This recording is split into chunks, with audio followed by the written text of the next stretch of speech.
19 मार्च 2025 सुबह 3:35 पे सुनीता विलियम्स अंतरिक्ष से धरती पर सकुशल वापस लौट आई। इसके लिए सर्वप्रथम एलन मस्क की कंपनी एक्स को और उनके ड्रैगन कैप्सूल और पूरे विश्व को और सुनीता विलियम्स को बहुत सारी हार्दिक शुभकामनाएं, बधाइयाँ। हम फटाफट आज जान लेते हैं कि किस तरह से एलन मस्क की कंपनी एक्स कंपनी ने ड्रैगन कैप्सूल को अंतरिक्ष तक भेजा और फिर वहाँ से सुरक्षित सुनीता विलियम्स को धरती तक लेकर आया।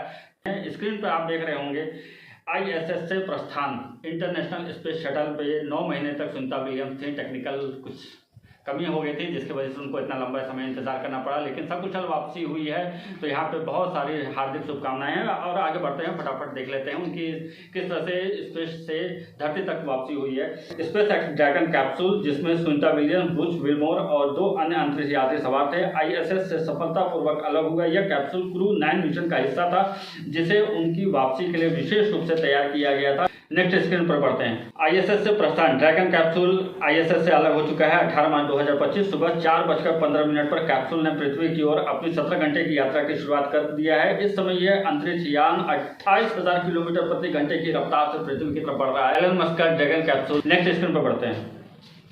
अब यहाँ पर आपको स्क्रीन दिख रही होगी बिल्कुल येलो कलर की। ड्रैगन कैप्सूल बिल्कुल येलो कलर का दिख रहा है। 19 मार्च 2025 इस समय है 2:45 पर ड्रैगन कैप्सूल पृथ्वी के वायुमंडल में दाखिल हो रहा है। इस दौरान वायुमंडल के घर्षण से कैप्सूल की बाहरी जो सतह है वो जो येलो कलर में दिख रही है। इस समय ड्रैगन कैप्सूल का जो बाहर का टेम्परेचर है वो 3500 फ़ारेनहाइट पर जा चुका है। इतना गर्म हो चुका है और ये एक आग के गोले की तरह तब्दील हो चुका है। मतलब कि धरती से देखने वाले जो उस समय नासा के स्पेस रिसर्च सेंटर से जो इनको देखा जा रहा है, यहाँ पर इस समय ये आग का गोले की तरह दिखाई दे रहा है। आगे बढ़ते हैं नेक्स्ट स्क्रीन। यहाँ पर आपको देखा होगा कि ड्रैगन कैप्सूल डिस्कनेक्ट हो चुका है, बिल्कुल रेड कलर में है। नासा के रिसर्च सेंटर से ये डिसअपियर हो चुका है। धरती से इसका कनेक्शन टूट चुका है। 10 मिनट के लिए ड्रैगन कैप्सूल ब्लैकआउट हो चुका था। अब इस समय इसकी पोजीशन को जानते हैं।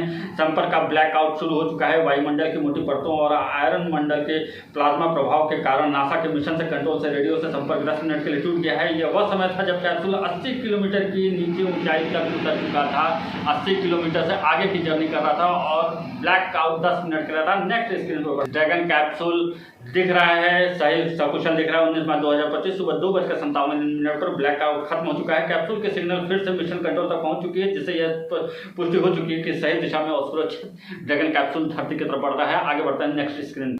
19 मार्च 2025 सुबह 3:05 पर कैप्सूल की रफ्तार कम करने के लिए पैराशूट प्रारंभिक पैराशूट खोले गए हैं। इस समय कैप्सूल की ऊंचाई करीब 5.5 किलोमीटर के ऊपर है। इस ड्रैगन कैप्सूल की स्पीड को कम करने के लिए सारे पैराशूट खोले गए हैं ताकि सॉफ्ट लैंडिंग हो सके। आगे बढ़ते हैं नेक्स्ट स्क्रीन पे। 19 मार्च 2025 सुबह 3:10 पर 4 मुख्य पैराशूट पूरी तरह से खुल चुके हैं। स्क्रीन पर देख रहे होंगे, जिसने कैप्सूल की गति को और कम 24 किलोमीटर प्रति घंटे तक ला दिया है। यह फ्लोरिडा तट के पास मैक्सिको की खाड़ी के ऊपर आ चुका है। आगे बढ़ते हैं नेक्स्ट स्क्रीन पे। कैप्सूल समुद्र की सतह से कुछ ही सेकंड दूर था। इस दौरान इसकी स्थिति को रिकवरी करने के लिए जहाजों की टीम ट्रैक कर रही है, आगे बढ़ रही है। 19 मार्च 2025 सुबह 3:15 का समय है। नेक्स्ट स्क्रीन पर बढ़ते हैं।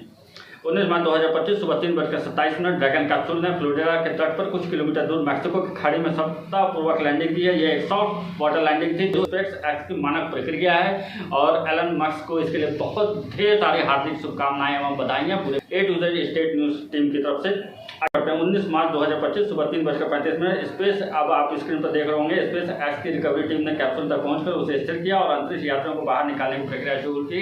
और इस ड्रैगन कैप्सूल से अब 9 महीने बाद सुनीता विलियम्स सकुशल धरती पर वापस आ चुकी हैं। पूरे विश्व को, पूरे भारतवर्ष को, एलन मस्क की कंपनी को बहुत बहुत हार्दिक शुभकामनाएं एवं बधाइयां। फिलहाल आज के लिए इतना ही।